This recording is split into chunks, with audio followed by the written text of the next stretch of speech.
దేవుని పరిశుద్ధ గ్రంథంలో నుండి 34వ కీర్తన ధ్యానం చేద్దామండి.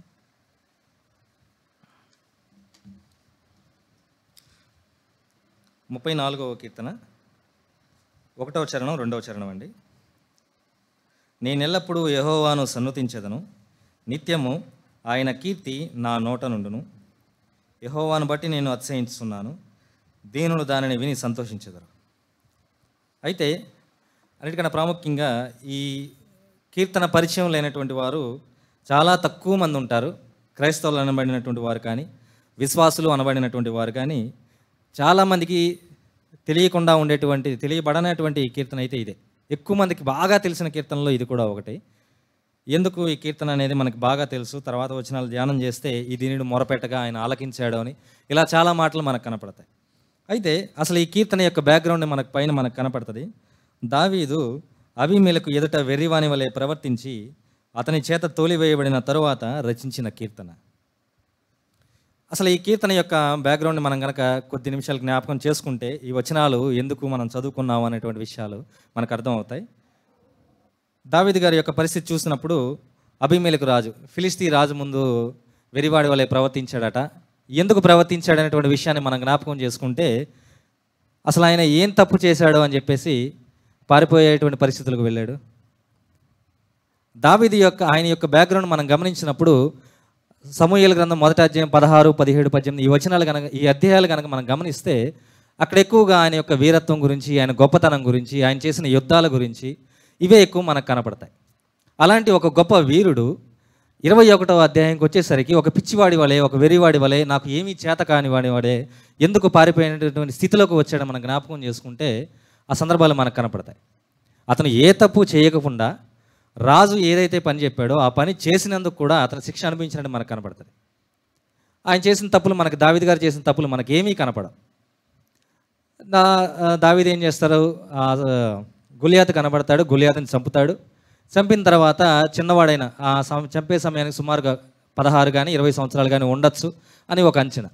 అంత చిన్న వయసు కలిగినటువంటి ఒక వ్యక్తి చాలా బలవంతుడైనటువంటి ఒక ఫిలిస్తీ మనిషిని చంపడం అనేది చాలా ఆశ్చర్యకరమైనటువంటి విషయం.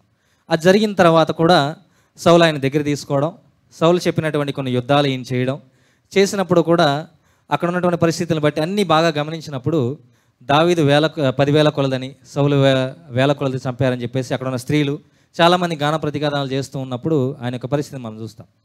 ఆ సమయంలో రాజైన సౌలు దావీదు మీద కక్ష కట్టినట్టుగా, అసూయ పడినట్లుగా, ఆయన చంపాలని పూనుకున్నట్టుగా మనకు కనపడతాయి. అలాంటి పరిస్థితుల్లో ఉన్నప్పుడు ఇక అక్కడి నుంచి ఉంటే తన క్షేమం కాదు, ఎప్పటికైనా సౌలు గారి ద్వారా తనకి ప్రమాదం ఉందని అర్థమైనప్పుడు అక్కడి నుంచి ఆయనకి ఉండే అవకాశం లేక పారిపోయేటువంటి పరిస్థితులకు వచ్చాడు.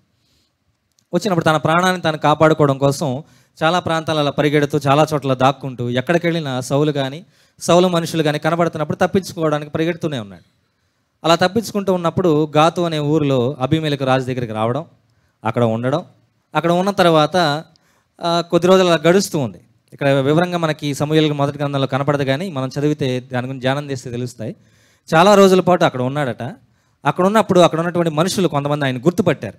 అరే, మన ఊరివాడైన గొలియాతుని, మన దేశంలోనే చాలా బలవంతుడైనటువంటి గొలియాతుని చంపినవాడు ఇతనే కదా అని చెప్పేసి దావీదును గుర్తుపట్టి అక్కడ వాళ్ళందరూ మాట్లాడుకొని అక్కడ ఆ దేశపు రాజుకి ఇన్ఫర్మేషన్ ఇవ్వడం, రాజా ఇతను ఎందుకు వచ్చాడో నువ్వు చూసే ఉంటావు, వినుంటావు, దావీదు అనే అతను ఇలా వచ్చాడు అది అని చెప్పినప్పుడు మొత్తం అని తెలుసుకొని, అవునా ఎందుకు వచ్చి ఉంటాడు, మన దేశంలో ఉన్నటువంటి మహాసూరులు చంపేశాడు, ఇక నెక్స్ట్ మిగిలింది ఎవరంటే మీరే రాజా, ఇక మిమ్మల్ని కూడా చంపేయడానికి వచ్చేసాడు ఈయన అని చెప్పినప్పుడు వెంటనే భయం వేసి దావీదుని పిలుస్తాడు. పిలిచినప్పుడు ఆ మాట వెంటనే వినగానే దావీదు గారికి భయం వేసి, ఏంటి నన్ను ఎందుకు పిలిచాడు, అసలుకే నేను నా సొంత స్థలం, నేను పుట్టిన స్థలం నుంచి పారిపోయి నేను ఇక్కడికి వస్తే ఎక్కడికి వెళ్ళినా నాకు ఇబ్బందులు ఎదురవుతున్నాయి, మళ్ళీ ఇక్కడ కూడా వస్తే ఇక్కడ కూడా ఇదే భయమా అని చెప్పేసి ఆలోచన వచ్చినప్పుడు అక్కడ ఆయన ఆలోచన ఆయన జీవితాన్ని మార్చింది.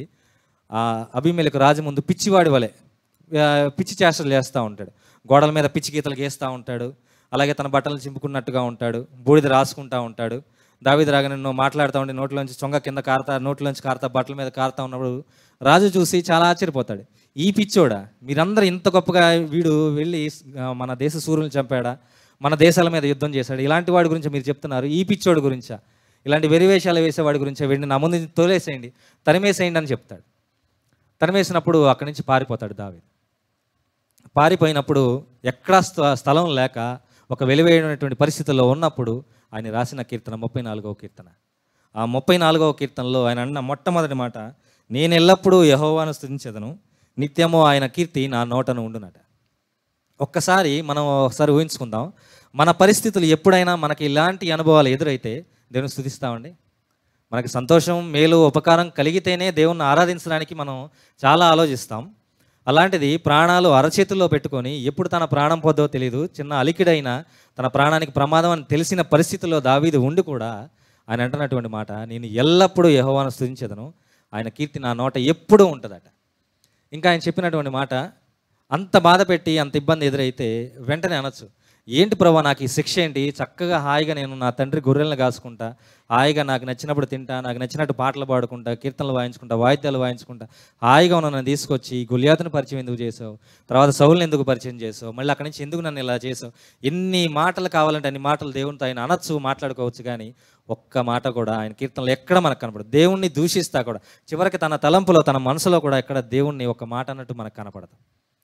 పైపెచ్చు ఇంకా ఆ కీర్తనలో 2వ వచనం మనం చూస్తే, యెహోవాను బట్టి నేను అతిశయిస్తున్నాను అంటున్నాడు. మనకి ఎవరైనా కీడు చేస్తున్నారు, ఎవరి వల్ల మనకు జరుగుతుందంటే మనం ఎలా ఉంటామంటే భయంగా ఉంటాం. కానీ దేవుని దూషించకుండా పైపెచ్చు మళ్ళీ దేవుని బట్టి దేవుని అనుమతి లేకుండా ఎలాంటివి రావు. ఆ విషయం మనందరికీ బాగా తెలుసు. ఆయన పరీక్షించడానికి, ఆయన బలపరచడానికి, ఆయన వానిగా వాడుకోవడం కొరకు దావీదుకి ఆయన శ్రమలు ఇచ్చి ఉండొచ్చు. అయినప్పటికీ కూడా అలాంటి పరిస్థితుల్లో కూడా దావీదు గారు నేను యెహోవాని బట్టి అతిశయిస్తానంటున్నాడు. మరి ఇప్పుడు ఆయన అతిశయాల గురించి మనం ఆలోచిస్తే దావీదు గారు బలవంతుడా కాదా అంటే చాలా బలవంతుడు. చిన్న వయసులోనే తండ్రి గొర్రెలు కాస్తున్నప్పుడు ఎలుగుబంటి వస్తే ఎలుగుబంటిని చెప్పాడట, ఏది చేతులతోనే. ఆ 17 సమూయేలు మొదటి సమూయేలు 17వ అధ్యాయంలో ఉంటుంది, నా చేతులతో వాటిని చీల్చాను, నోటిని చీల్చాను అంటాడు. మనం ఎలుగుబంటిని జూలో చూస్తేనే, మనం అది గాండ్రించి అరిస్తేనే మనం దూరం జరుగుతామే, మనకు ఫెన్సింగ్లు అవి అడ్డం ఉంటేనే. అలాంటిది దావీదు గారు ఎదురుగా వెళ్ళి ఒక బలమైన సింహాలని చంపారు. మనం బయట చూస్తాం, చాలామంది హీరోలు అని చెప్తారా, ఈ మట్టి బొమ్మలో లేకపోతే గ్రాఫిక్స్ ఉంటాయి, కానీ ఈయనకేమీ లేవు. వాటిని చేతులతో చీల్చి చంపాడు. మరి ఈయనకి గాయాలు అయి ఉంటాయి. మరి అంత బలవంతుడు సౌలును చంపలేడా? అబీమెలెకును రాజును చంపలేడా? ఆయన రాజ్యాన్ని నాశనం చేయలేడా? అన్నీ చేయగలిగిన పరిస్థితుల్లో ఉన్నా కూడా ఆయన బలాన్ని బట్టి ఆయన అతిశయించలా, ఆయన అందాన్ని బట్టి ఆయన అతిశయించలా, ఆయన గొప్పతనం దేన్ని బట్టి అతిశయించలేదు. కానీ ఇవన్నీ కూడా కేవలం నాకు కలిగిందల్లా నా దేవుని బట్టే, నా యెహోవాని బట్టి, నా దేవుణ్ణి బట్టి నేను అతిశయిస్తున్నాను, నేను ఆయన ఎప్పుడూ స్తుతిస్తానే అంటాడు. ఇలాంటి ఒక అతిశయించడానికి సంబంధించిన కొన్ని మాటలు ఒక 3-4 ఉంటాయి. అందులోంచి ఒక మాటని ఉదయవేళ జ్ఞాపకం చేసుకుందామండి.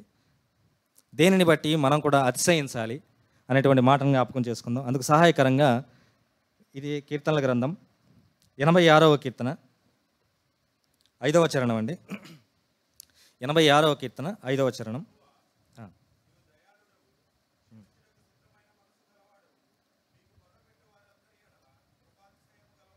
చాలా తమ్ముడు, ఇక్కడ మాట మనం చూస్తే, ప్రభువా నీవు దయాళుడవు, క్షమించుటకు సిద్ధమైన మనస్సు గలవాడవు, నీకు మొరపెట్టు వారి ఎడల కృపాతిశయము గలవాడవు.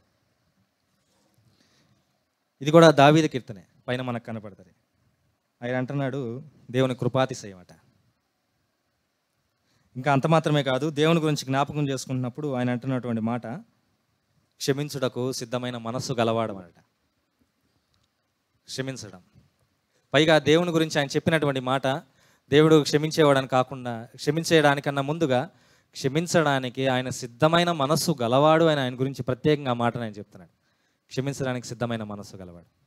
ఇంగ్లీష్లో తేలిగ్గా మనకు అర్థం కావడానికి ప్రిపేర్ టు ఫర్గివ్ అంట. దేవుడు క్షమించడానికి సిద్ధంగా ఉన్నాడు అనేటువంటి మాటను ఆయన చెప్తున్నాడు. మనం జ్ఞాపకం చేసుకుంటే మనకి రకరకాల మాటలు మనకు కనపడతాయి. మనకి డైరెక్ట్ మనం తీసుకుంటే సిలువ దగ్గరికి మనకు వెళ్తే, సిలువ దగ్గర మనకి ఏం దొరుకుతాయి అని అంటే క్షమాపణ దొరుకుతుంది. మనం చాలా చోట్ల బయట చూస్తూ ఉంటాం, హోటల్స్ అక్కడికి వెళ్ళినాడు, భోజనం సిద్ధంగా ఉంది, రెడీగా ఉంది, మీకోసం ఇది ప్రిపేర్ చేసి ఉంచాం, ఇది తీసుకోండి. మనం ఎవరైనా ఇళ్ళకి వెళ్ళినప్పుడు సిద్ధంగా మేము మీకోసం ఇది ప్రిపేర్ చేసామని అంటాడు. దేవాది దేవుడు కూడా మనం సిలువ దగ్గరికి వచ్చినప్పుడు ఆయన అనే ఒకే ఒక మాట, సిలువ దగ్గరికి మీరు వచ్చారు కదా, నా సిలువ దగ్గర మీకు క్షమాపణ ఉంది, నా సిలువ దగ్గర మీకు క్షమాపణ ఉంది. అది పొందుకోవడం మనదే. ఇక ఎవరైనా మనకు ఆహారాన్ని, మనకు అన్ని సిద్ధపరిచిన ఆహారాలు మన ఎదురుగా పెడితే తీసుకుంటామా? తీసుకోమని తీసుకుని తింటాం కదా. అలాగే దేవుడు కూడా మనకంటున్నటువంటి మాట, నా సిలువ దగ్గర మీకు క్షమాపణ ఉందని. ఆయన సిద్ధంగా ఉన్నాడు, మీరు నా దగ్గరికి వస్తే నేను మిమ్మల్ని క్షమిస్తాను. ఒక్కసారి ఎవరికి వారు ఊహించుకుందాం, నిజంగా మనం ఆయన సిలువ దగ్గర మనం వెళ్ళామా, ఆయనే మన దగ్గరికి వచ్చాడని. సిలువ దగ్గరికి కూడా ఆయనే మనల్ని దగ్గర చేర్చాడు. నాకు మీ కొరకు, మీ పాపం కొరకు నేను ఉన్నాను అని, మీ కొరకు చనిపోయింది నేనే అని. అన్ని రకాల సిద్ధపాటు కలిగిన వాడిని నేనే. ఆ సిద్ధపాటు దగ్గరికి మీరు రండి. ఆ క్షమాపణ పొందడానికి, ఆ రక్షణ పొందడానికి మనకు సిలువ దగ్గరికి వెళ్తే క్షమాపణ ఉంది, రక్షణ ఉన్నది, విమోచన, ఇలా ఎన్నో మనకు కనపడతాయి. నేను బాప్తిజం తీసుకోవడానికి ముందుగా ఉన్నప్పుడు ఒకసారి శ్యాంప్రసాద్ అన్న నాతో మాట్లాడినప్పుడు, సిలువ దగ్గర నీకు ఏం దొరుకుతున్నాయి ఇలా ప్రశ్నలు అడిగారు. సిలువను చూస్తే నీకేమనిపిస్తుంది, చాలా బాధేస్తుందని అన్నప్పుడు, దేనికి బాధేస్తుందని అడిగారు ప్రసాద్ అన్న. యేసుప్రభువారు పడిన శ్రమలు ఏమని చూస్తే, దానికి కాదు నువ్వు బాధపడాల్సింది, దానికి కాదు నువ్వు ఇబ్బంది పడాల్సింది, కన్నీళ్ళు పెట్టుకోవాల్సింది, నీ పాపం గురించి, నీలో ఉన్నటువంటి లోపాలు, తప్పిదాలు, వీటన్నిటి గురించి నీకు కన్నీళ్ళు పెట్టుకోవాలి. ఆయన సిలువ మరణం కొన్ని రోజులు అప్పుడు ఆ సమయంలో నువ్వు ఏడుస్తావు, బాధపడతావు, తర్వాత మర్చిపోతావు. కానీ నీకు కావాల్సింది నిన్ను ఆయన క్షమించాడు అని చెప్పేసి ఆనందంతో రావాలి. ముందు ఒప్పుకోలతో నీకు కన్నీరు రావాలి, ఆ తర్వాత నన్ను క్షమించాడని ఆనందంతో నీ కన్నీరు రావాలని అప్పుడు చెప్పారు నాకు. ఆ మాటలు గుర్తొచ్చాయి. సిలువ దగ్గర క్షమాపణ దొరికింది. దానిని బట్టి అతిశయిస్తున్నాడట. మనం కూడా అతిశయించవచ్చు. మనకున్న మంచి మంచి తలాంతులను బట్టి, వరాలను బట్టి, మనకున్న బాహ్యరూపమైనటువంటి సౌందర్యాలను బట్టి, కానీ ఆస్తిపాస్తులను బట్టి, బళ్ళు, కారు, సిలువ, దేన్ని తీసుకున్నా వాటన్నిటిని బట్టి మనం అతిశయించచ్చేమో, కానీ ఇంతకు మించిన అతిశయం మళ్ళీ మనకు దొరకదు అని అంటున్న మాట కృపాతిశయం కలవాడు. అసలు మనకి కృప అంటే మనకు బాగా తెలుసు. ఎవరికైతే అర్హత లేదో, అర్హత లేనటువంటి వారికి ఆయన అర్హులుగా చేశాడు. క్షమాపణ పొందడానికి అవసరం లేనటువంటి వారం, క్షమాపణ అసలు పొందడానికి కూడా అర్హత లేనటువంటి వారం, అలాంటి వారిని నోటి మాటతో క్షమించవచ్చు. కానీ ఆయన సిలువ కార్యం చేసి మరి మనల్ని క్షమించాడు. ఆయన సిలువ దగ్గరికి రమ్మన్నాడు. ఉదయవేళలో ఆయన సిలువని జ్ఞాపకం చేసుకుంటున్నాం. ఆ సిలువ ద్వారా మనకు దొరికిన క్షమాపణ జ్ఞాపకం చేసుకొని మనం ఆయన్ని స్తుతించబోతున్నాం, ఆరాధించబోతున్నాం. ఒక్కసారి మన యొక్క ఇంకను ఆయన్ని మనం సిలువ వేస్తున్నటువంటి వారిగానే ఉన్నామా, లేకపోతే ఆ సిలువ ద్వారా మనకు క్షమాపణ దొరికి ఆయన్ని మహిమపరిచే వారిగా ఉన్నామా అనేటువంటి విషయాలను జ్ఞాపకం చేసుకుంటూ దేవుని ఆరాధిద్దామండి.